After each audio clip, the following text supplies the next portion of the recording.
오늘도 또 우리 수탉이 막 쪼이었다. 내가 점심을 먹고 나무를 하러 갈 양으로 나올 때이었다. 산으로 올라서려니까 등 뒤에서 푸드덕푸드덕하고 닭의 횟소리가 야단이다. 깜짝 놀라서 고개를 돌려보니 아니나 다르랴 또 두 놈이 얼리었다.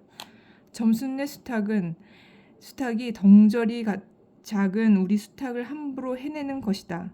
그것도 그냥 해내는 것이 아니라 푸드덕하고 면두를 쪼고 물러섰다가 좀 사이를 두고 또 푸드덕하고 모가지를 쪼았다. 이렇게 멋을 부려가며 여지없이 닦아놓는다. 그러면 이 못생긴 것은 쪼일 적마다 주둥이로 땅을 받으며 그 비명이 킥킥할 뿐이다. 물론 미처 아물지도 않은 면두를 또 쪼이어 붉은 선혈은 뚝뚝 떨어진다. 이걸 가만히 내려다보자니 내 대강이가 터져서 피가 흐르는 것 같이 두 눈에서 불이 번쩍 난다.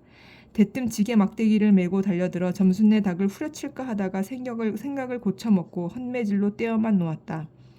이번에도 점순이가 쌈을 붙여놨을 것이다. 바짝바짝 내 기를 올리느라고 그랬음에 틀림없을 것이다. 고놈의 계집애가 요새로 들어서서 왜 나를 못 먹겠다고 그렇게 아르릉거리는지 모른다. 나흘 전 감자 쪼간만 하더라도 나는 저에게 조금도 잘못한 것은 없다.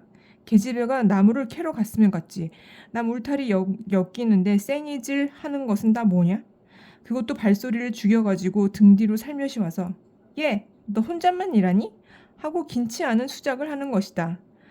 어제까지도 저와 나는 이야기도 잘 않고 서로 만나도 본척만척하고 이렇게 점잖게 지내던 터이련만 오늘로 갑작스럽게 대견해졌음은 웬일인가. 항차 망하지만 한 계집애가 남의 일하는 놈 보고 그럼 혼자 하지 때로 하디? 내가 이렇게 내배앉는 소리를 하니까 너 일하기 좋니? 또는 한여름이나 되거든 하지 벌써 울타리를 하니? 잔소리를 두루 늘어놓다가 남이 들을까봐 손으로 입을 틀어막고는 그 속으로 깔깔댄다. 별로 웃을 것도 없는데 날씨가 풀리더니 이놈의 계집애가 미쳤나 하고 의심을 하였다.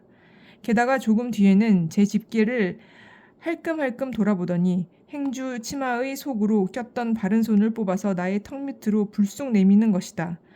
언제 구웠는지 아직도 더운 김이 획 끼치는 굵은 감자 3개가 손에 뿌듯이 쥐었다. 네 집에 이거 없지? 하고 생색 있는 큰 소리를 하고는 제가 준 것을 남이 알면 큰일 날 테니 여기서 얼른 먹어버리란다. 그리고 또 하는 소리가 너 봄감자가 맛있단다. 난 감자 안 먹는다. 너나 먹어라. 나는 고개도 돌리려 하지 않고 일하던 손으로 그 감자를 도로 어깨 너머로 쑥 밀어버렸다. 그랬더니 그래도 가는 기색이 없고 뿐만 아니라 새근새근하고 심상치 않게 숨소리가 점점 거칠어진다.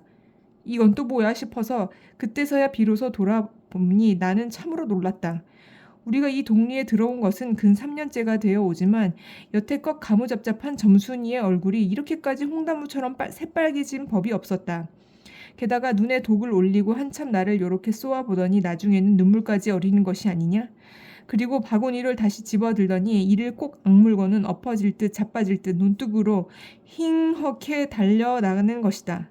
어쩌다 동리 어른이 너 얼른 시집 가야지 하고 웃으면 염려 마서유 갈 때 되면 어른이 갈라고 이렇게 천연덕스럽게 받는 점순이었다.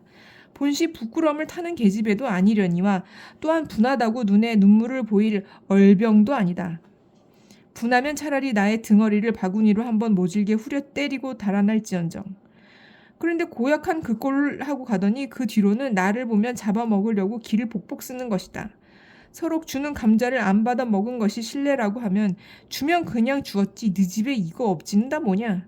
그렇잖아도 저희는 마름이고 우리는 그 손에서 배제를 얻어 땅을 붙임으로 늘상 일상 굽신거린다. 우리가 이 마을에 처음 들어와 집이 없어서 곤란으로 지낼 때 집터를 불리고 그 위에 집을 또 짓도록 마련해 준 것도 점순네 호의였다. 그리고 우리 어머니 아버지도 농사 때 양식이 달리면 점순네한테 가서 부지런히 구워다 먹으면서 인품 그런 집은 다시 없으리라고 침이 마르도록 칭찬하곤 하는 것이다. 그러면서도 17씩이나 된 것들이 수근수근하고 붙어 다니면 동리의 소문이 사납다고 주의를 시켜준 것도 또 어머니였다. 왜냐하면 내가 점순이하고 일을 저질렀다가는 점순네가 노할 것이고 그러면 우리는 땅도 떨어지고 집도 내쫓기고 하지 않으면 안 되는 까닭이었다. 그런데 이놈의 계집애가 까닭 없이 길을 복복 쓰고 나를 말려 죽이려고 드는 것이다. 눈물을 흘리고 간 다음날 저녁 나절이었다. 나무를 한 짐 잔뜩 지고 산을 내려오니까 어디서 닭이 죽는 소리를 친다. 이거 네 집 닭을 잡나 하고 점순네 울 뒤로 돌아오다가 나는 그만 두 눈이 동그래졌다. 점순네가 저희 집 봉닭에 홀로 걸터 앉아 있는데 이게 치마 앞에다 우리 씨암탉을 꼭 붙들어 놓고는 이놈의 닭 죽어라 죽어라 요렇게 안팡스레 패주는 것이 아닌가? 그것도 대가리나 치면 모른다마는 아주 알도 못 낳으라고 그 볼기짝개를 주먹으로 콕콕 쥐어 박는 것이다. 나는 눈에 쌍심지가 오르고 사지가 부르르 떨렸으나 사방을 한번 휘돌아 보고야 그제서 점순네 집에 아무도 없음을 알았다. 잡은 참지게 막대기를 들어 울타리에 중턱을 후려치며 이놈의 계집애 남의 닭 알 못 낳으라고 그러니? 하고 소리를 빽 질렀다. 그러나 점순이는 조금도 놀라는 기색이 없고 그대로 의자지에 앉아서 제 닭 가지고 하듯이 또 죽어라 죽어라 하고 패는 것이다. 이걸 보면 내가 산에서 내려올 때를 겨냥해 가지고 미리부터 닭을 잡아가지고 있다가 너 보란 듯이 내 앞에서 죄지르고 있음이 확실하다. 그러나 나는 그렇다고 남의 집에 뛰어들어가 계집애하고 싸울 수도 없는 노릇이고 형편이 썩 불리함을 알았다. 그래 닭이 맞을 적마다 지게 막대기로 울타리나 후려치는 수밖에 별도리가 없다. 왜냐하면 울타리를 치면 칠수록 울섭이 물러앉으면서 뼈대만 남기 때문이다. 허나 아무리 생각하여도 나만 믿지는 노릇이다. 야 이년아 남의 닭 아주 죽일 터이냐? 내가 도끼를 뜨고 다시 꽥 호령을 하니까 그제야 울타리께로 쪼르르 오더니 울 밖에 서 있는 나의 머리를 겨누고 닭을 내팽개친다. 에이 더럽다 더럽다. 더러운 걸 너더러 입대 끼고 있으랬니? 망할 계집애년 같으니. 나도 더럽단 듯이 울타리깨를 횡허니 돌아내리며 약이 오를 대로 다 올랐다. 그리고 나의 등 뒤를 향하여 나에게만 들릴 듯 말듯한 음성으로 이 바보 녀석아. 너 베넷병신이지? 그것도 좋으련만. 너 네 아버지가 고자라지? 뭐? 우리 아버지가 그래 고자야? 할 양으로 열번거지가 나서 고개를 획 돌려 바라봤더니 그때까지 울타리 위로 나와 있어야 할 점순이의 대가리가 어디 갔는지 보이지를 않는다. 그러다 돌아서서 오자면 아까의 한 욕을 울 밖으로 또 퍼붓는 것이다. 욕을 이토록 먹어가면서도 대거리 한마디 못하는 걸 생각하니 돌뿌리에 채어 발톱 밑이 터지는 것을 모를 만치 분하고 급기야는 두 눈에 눈물까지 불끈 내솟는다. 그러나 점순이의 치매는 이것뿐만이 아니다. 사람들이 없으면 틈틈이 제 집 수탉을 몰고 와서 우리 수탉과 쌈을 붙여 놓는다. 제 집 수탉은 썩 험상궂게 생기고 쌈이라면 회를 치는 고로 을에 이길 것을 알기 때문이다. 그래서 툭 하면 우리 수탉이 면두며 눈가에 피를 흐드르하게 되도록 해놓는다. 또 어떤 때에는 우리 수탉이 나오지를 않으니까 요놈의 계집애가 모이를 쥐고 와서 꿰어다가 쌈을 붙인다. 이렇게 되면 나도 다른 배차를 차리지 않을 수 없다. 하루는 우리 수탉을 붙들어 가지고 넌지시 장독계로 갔다. 쌈닭에 고추장을 먹이면 병든 황소가 살모사를 먹고 용을 쓰는 것처럼 기운이 뻗친다 한다. 장독에서 고추장 한 젖씨를 떠서 닭 주둥이깨로 들이밀고 먹여보았다.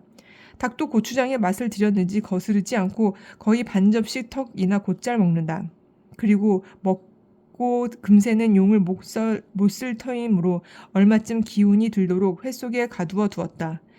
밭에 두엄을 두어 짐져 내리고 나서 쉴 참에 그 닭을 안고 밖으로 나왔다. 마침 밖에는 아무도 없고 점순이만 저희 울 안에서 헌옷을 뜯는지 혹은 솜을 터는지 웅크리고 앉아서 일을 할 뿐이다. 나는 점순네 수탉이 노는 밭으로 가서 닭을 내려놓고 가만히 맥을 보았다. 두 닭은 여전히 얼리어 쌈을 하는데 처음에는 아무 보람이 없다. 멋지게 쪼는 바람에 우리 닭은 또 피를 흘리고 그러면서도 날개죽지만 푸드득하고 뛰어올라 뛰고 할 뿐으로 제법 한 번 쪼아보지도 못한다. 그러나 한 번은 어쩐 일인지 용을 쓰고 펄쩍 뛰더니 발톱으로 눈을 합이고 내려오면서 면두를 쪼았다. 큰 닭도 여기에 놀랐는지 뒤로 멈시라며 물러난다. 이 기회를 타서 작은 우리 수탉이 또 날쌔게 덤벼들어 그 면두를 쪼니 그제서야 감때 사나운 그 대강이에서도 피가 흐르지 않을 수 없었다. 옳다 알았다. 고추장만 먹이면 되는구나 하고 나는 속으로 아주 쟁그라워 죽겠다. 그때에는 뜻밖의 내가 닭쌈을 붙여 놓는데 놀라서 울 밖으로 내다보던 섰던 점순이도 입맛이 쓴지 눈살을 찌푸렸다. 나는 두 손으로 볼기짝을 두드리며 연방 잘한다 잘한다 하고 신이 머리끝까지 뻗치었다.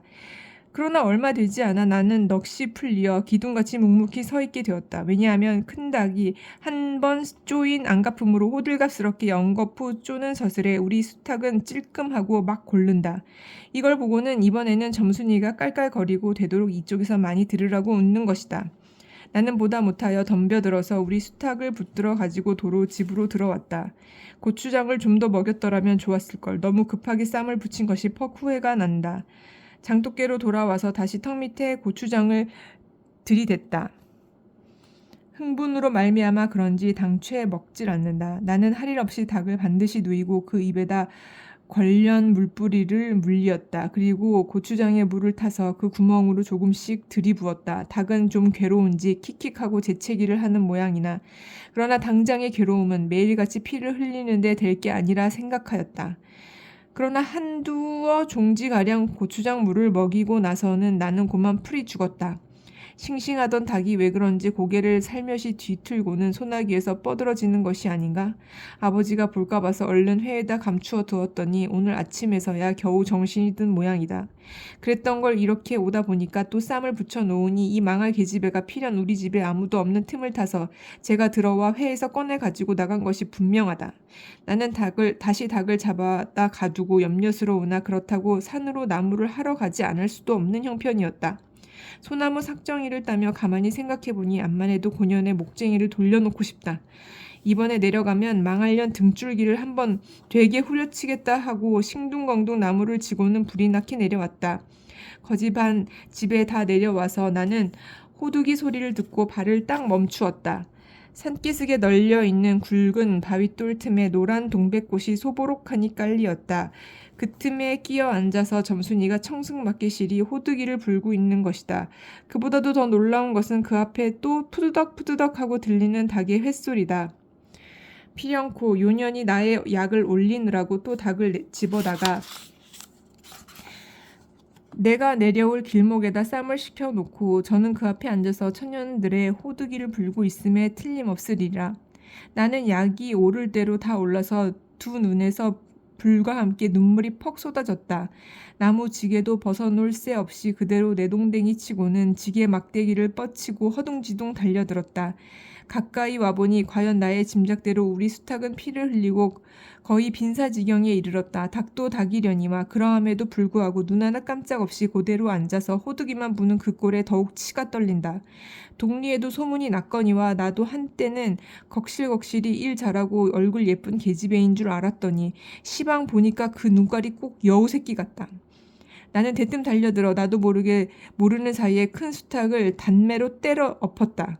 닭은 푹 엎어진 채 다리 하나 꼼짝 못하고 그대로 죽어버렸다.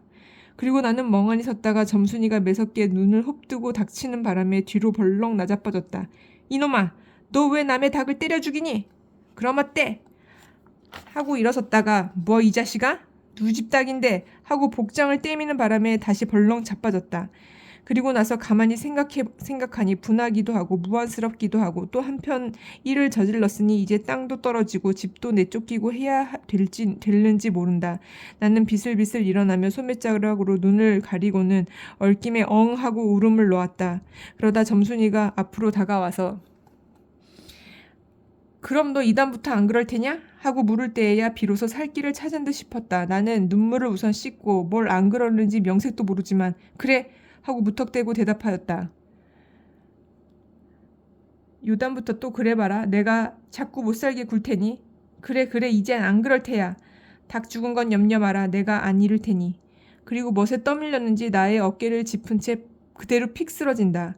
그 바람에 나의 몸뚱이도 겹쳐서 쓰러지며 한창 피어 퍼들어진 노란 동백꽃 속으로 푹 파묻혀 버렸다. 알싸한 그리고 향긋한 그 냄새에 나는 땅이 꺼지는 듯이 온 정신이 고만 아찔하였다. 너 말 마라. 그래.